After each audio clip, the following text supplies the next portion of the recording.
Welcome to another Scholar Spotlight video version. I'm Princess Agina, the Community and Project Management Executive here at the Laffan Foundation. And welcome to our special guest, Lucia. Lucia, can you just give us a brief introduction? Who are you? Which university? Hi everyone, I'm Lucia. I go to the University of Cambridge and I study human, social and political sciences.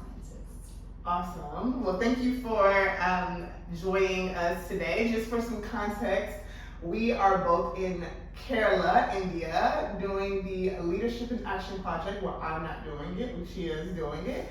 But I'm here just checking it out, and yeah, I'm super excited to be here with you, with the beautiful palm trees in Kerala, with Asha and Swara. So let's just dive in. First, I would love to know about your research. So in year one, you've done your research, and yeah, what is it about? Okay, yeah, so in year one, I did summer research on a business plan for like a circular fashion business, like an ethical business plan. So I've always been interested in fashion and sustainability and circular economy, and I was trying to look at ways that different kind of circular models existed and how I could maybe bring them together.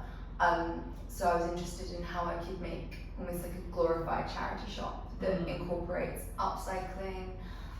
So my idea was kind of that I would have a business that would take dead stock from charity shops that they wouldn't sell, and then would remake the clothes as kind of like a bespoke line under our own branding.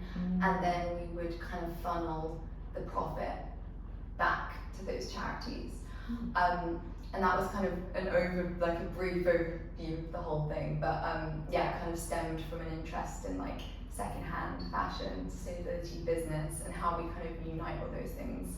But it's quite, yeah, I think being here I've realised that it's quite an ambitious idea, and maybe I could like shrink it or focus on one aspect of it at a time. Yeah, so let's talk about that. So you're here, and tell us a bit about the project that you're working on, and yeah, like how you got connected with that.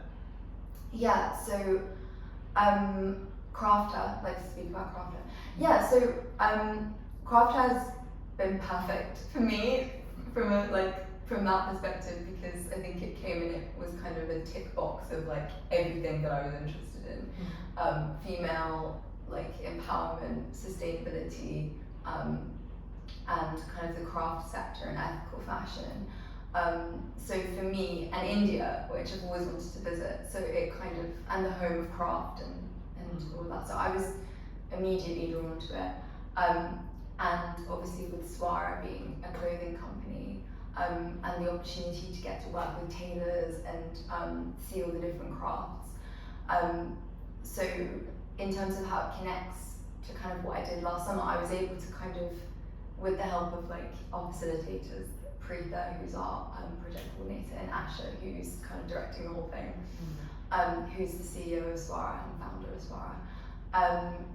I was able to kind of meet with Swara tailors and kind of partially implement or try to implement some of the theory that I kind of did in my research project. So I was given the opportunity to work with the tailors to create my own kind of thing. Yeah, it's so cool. And you're wearing it now, right? I am wearing it now. Can we see it fully? I'm sorry to do this, but we have to see the pants in all its glory. In stand up. Yes, this is beautiful. So this was designed by you and then created. And yeah, how was the process in creating this? Yeah, so we got the opportunity to work with Swara. We were staying in Kottayam for 2 weeks, which is where Swara's kind of base is. So we got the opportunity to work with them for 2 weeks. So the first week, our brief was like design a capsule collection for Swara as kind of like a fundraiser activity. So we paired up, because there were 6 of us in the cohort, so we paired up and we designed that, and we worked with the tailors to communicate those ideas.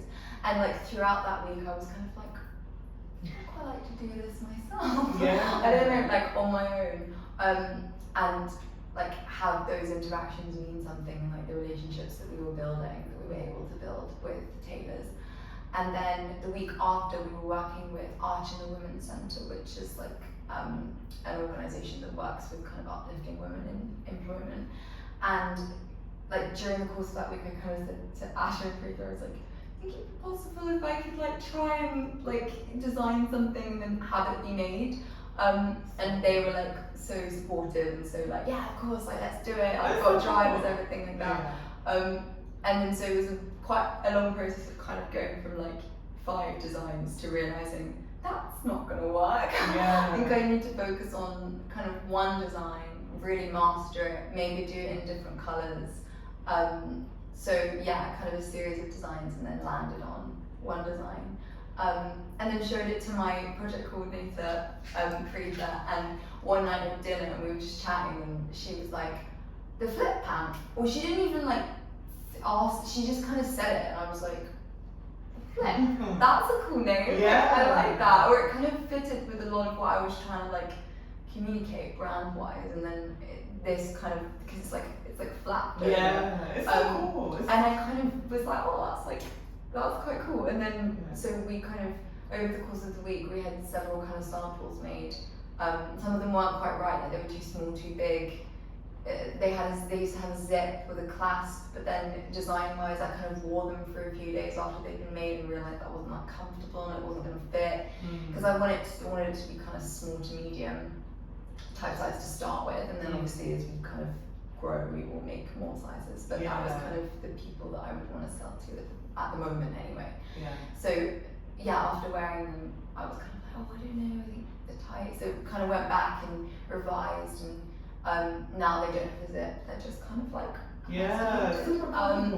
and yeah, got labels ordered, and yeah. That is so cool. So how was it going from like this theory approach during your first summer doing research to now? Like what has, like now that you've actually gone from not just like doing a leadership and action project, but designing like clothing items and actually having it produced? That's really cool. So like how has your mindset shifted from research theory to yeah, I think one thing, I've always been quite kind of creative and arty, like as a person. When I was younger, I think like my mum thought I was going to go to art school like everyone did. To be fair, I wasn't academic in school. I was a bit like of a creative person. I didn't really like, I just liked doing art and drawing and stuff. So and then when I kind of got to secondary school, was when I got a bit more academic and decided I would kind of go to uni and do a degree that's very like essay based, very research based, very like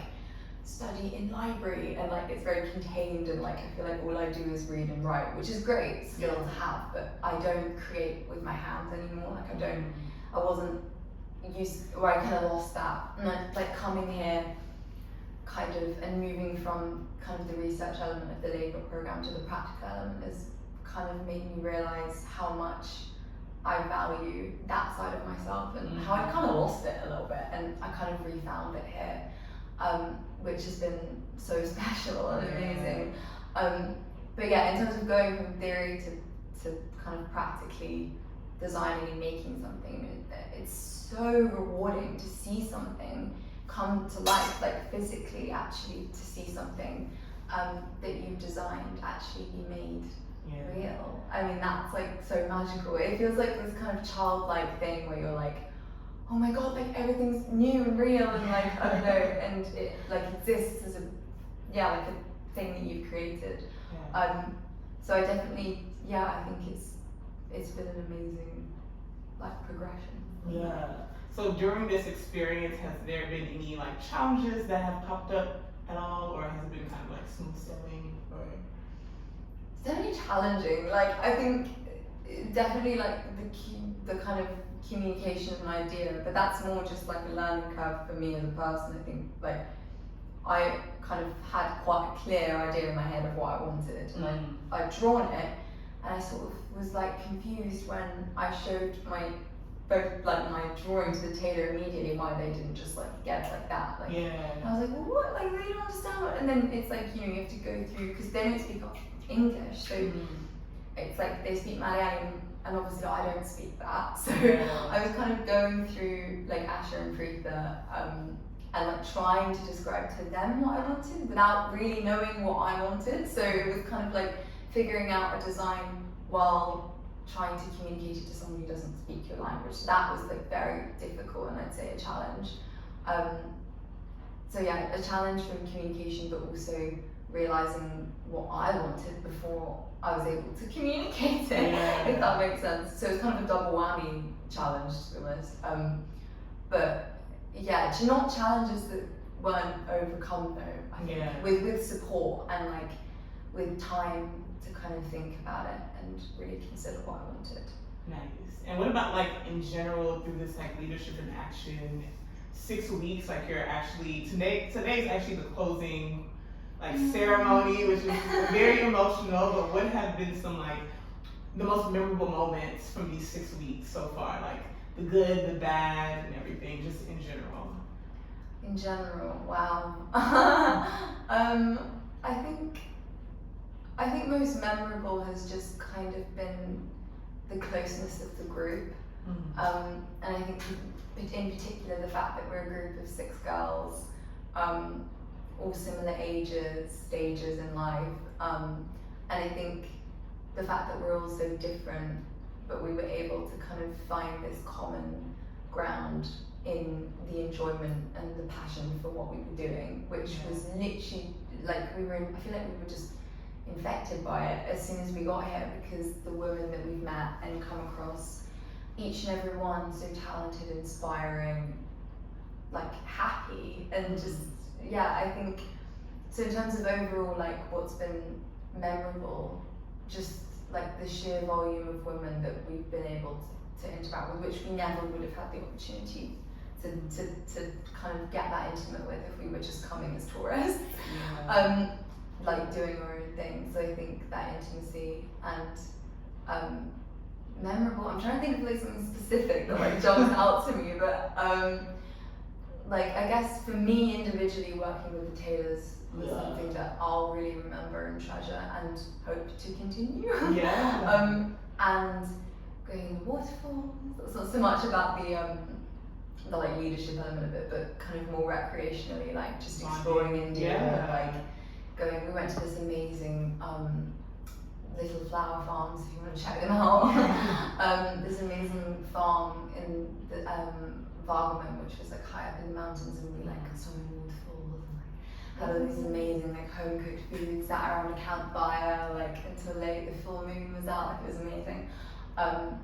And yeah, in terms of memorable in a bad way, or just challenging, it doesn't have to be a bad way. I don't think like challenging, I think just like the sheer pace of the program, like there's like a lot each day, and you're meeting a lot of new people each day. But for me, that's not really a negative thing, it's a positive thing. So challenging but positive. Nice. So what about like something that I've heard a lot about from you and from the other scholars is like the leadership styles of the different organizations that you visited. So what are some, I guess, leadership tidbits or skills that you've learned from the women that you've encountered in the different organizations, or from Swara, I think it's interesting because each organisation you've sort of been with has had quite a different approach to kind of uplifting women, and that maybe stems from a different version of feminism or a different kind of idea of how it should work. You know, for example, Swara, which is an organisation we worked with, they were very much on the side of like, well, you know, this is the way that it is for women, like responsibility-wise. So, you know, it's kind of about like a sexual division of labour, like on the basis of sex. So, you know, women should be able to do women's jobs and men should be able to do men's jobs. And that doesn't mean that they're not equal. That just means that, like, like a division of labour is okay. It doesn't lessen equality in any way. So their whole thing was about kind of like teaching women to, you know, about kind of domestic work or work that can be done around their responsibilities to the home and the family. Whereas Archana, which was another organisation we worked with, had quite a different approach that I don't think we would have necessarily like gauged if we weren't with them for a week. and talking to the different women where they were like, well, it's not about sexual division of labour because that's not equal. It's kind of more about like women should be able to do men's jobs, and the whole thing is like we're going to train women like in construction and carpentry and things that typically were men's spaces. And so I think in terms of leadership, it kind of stems from quite a different perspective on kind of patriarchy and feminism. Yeah. But one thing that runs throughout, which I think maybe is common to female leadership, is kind of a quiet leadership. Where it's like, you know, we're gonna be classy about this. We're not gonna be loud. And yeah, kind of maybe part of it stems from the spirituality of India and like kind of different religions and affiliations and like kind of quiet work and social work, and group work, like other women empowering other women, is something that has run through everything that we've done. Wow. And through your time here, like how do you feel like you've developed as a leader?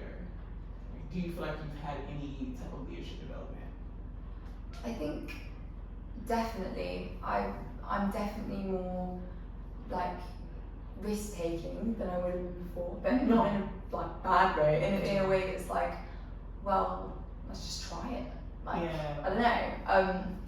I've been able to practice decision making more quickly, and I've had to do it kind of quite quickly. And kind of as a leader, how you negotiate different group dynamics has been really interesting because we're all very different in our group, but we all have different skills that we can add. And I think identifying those and kind of like saying, okay, well, you're good at that, so you're going to do this, and you're going to do that. Yeah, I think my decision making has become a lot better and a lot more assured. And yeah, I just feel more confident than I did when I got here in myself and like my own kind of ideas, and the ability to realise your ideas, like you were saying, bringing something from theory to practical.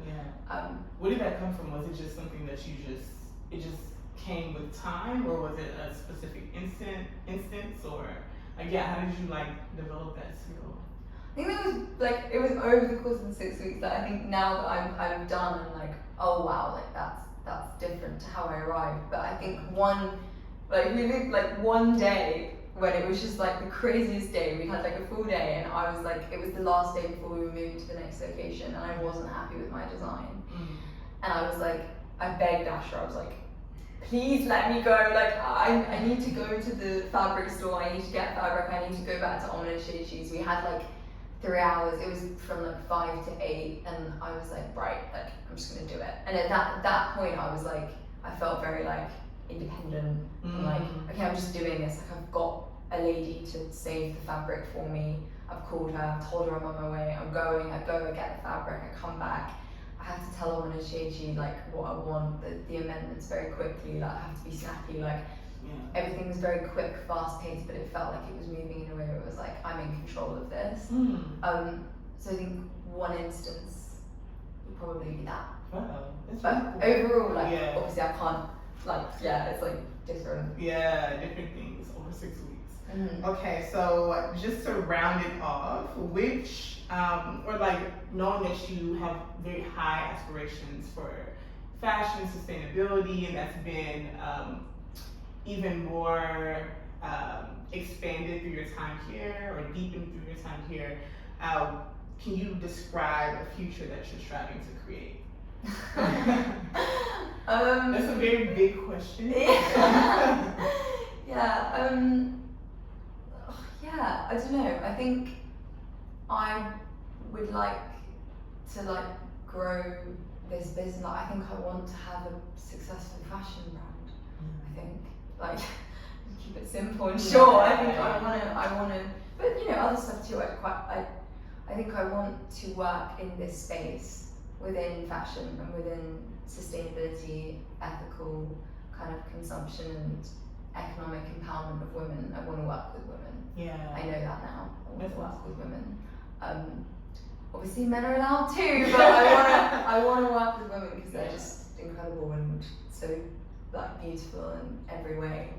And yeah, so I think in terms of future aspiration plans, I want to grow this business. I want to make it I want to make it a big big thing one day, step by step. And I want to work with women. Yeah, that's something that stood out to me was from our conversation yesterday. You were saying how that's been something that's now is at the forefront. Mm-hmm. Like your focus on women has now for your business has now been something that is instilled in you because of this experience. So that's really really cool. Mm-hmm. Okay, so let's do some quick fire questions. So round this off. Okay, so what is your music anthem? Oh my gosh. Oh, I just listen to all sorts of stuff. Shaka Khan. I like that. Or like Lauryn Hill. Oh, Lauryn Hill. I love it. Do you agree? I don't know. I love Lauryn Hill. Or Little Sims. Little Sims. Oh, what's I love Little Sims. Okay, I've never heard of Little Sims. That UK. Yeah, UK rapper. Yeah. I need to get on my UK rap scene. What are you currently binging on TV? Oh my god. I haven't watched TV in a while, but the last thing I watched was Mrs. America. I don't know if anyone's seen it. It's like it's on iPlayer, but it's about like, God, I sound like this is genuine. I'm not lying here. It's about the women's rights movement in the 70s. In the 70s, like in America, like Gloria Steinem, all of that. Oh, that's really cool. Full Yeah. circle moment. I genuinely was not like I did. That was the last thing I did. What is a book recommendation that you can give us? 1,000 Splendid Suns by Khaled Hosseini. What is that about? It's a novel. Do you mean like non-fiction or fiction? It can be anything. Fiction. That book is incredible. It's about it kind of follows the lives of like two girls in Afghanistan through the different occupations, through from like the 70s to like the 2000s, and it's like, it's beautiful. Just go Okay, ahead. I'm gonna add it to my book list. Yeah. What is your podcast obsession? Oh my god. I have two that like silly ones or like I don't know. Anything like, that you're like this. I'm really bored. I listen to like news podcasts. I don't know. Like I love Have You Heard George's podcast? It's actually called Have You Heard George's podcast? Okay. So mental. Yeah, it's like he's like a rapper, but it's like George the Poet is his name. You know, George yeah. So he has a podcast and it's amazing. It's about like it's like spoken word music, and it's like narrates different like stories about like kind of his life and colonialism, all that kind of stuff. And what else? I don't know. Like Who Cares Wins, Lily Cole's a really good one. Okay, nice. What made you feel joy recently?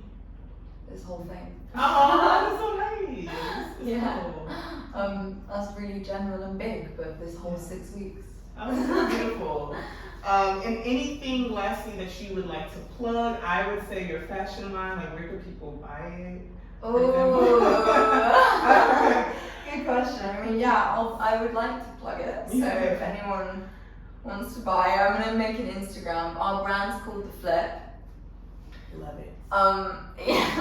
And there will be an Instagram coming very, very soon with marketing and pictures and prices and sizes, and I'm gonna sell take pre-orders from kind of like end August. Oh, exciting. Get them made and shipped with labels. So that is so cool. Well, we are very excited at the foundation, and myself, I'll speak for myself, I'm just so happy that I had a chance to sit down with you, because just being able to talk to you about your experience and also be here and see just a sliver of it is very inspiring. So thank you for sharing your story, your spotlight, and your fashion brand that you now started here in Kerala. And thank you all for watching, for listening, and have a great day. Thank you. Thank you.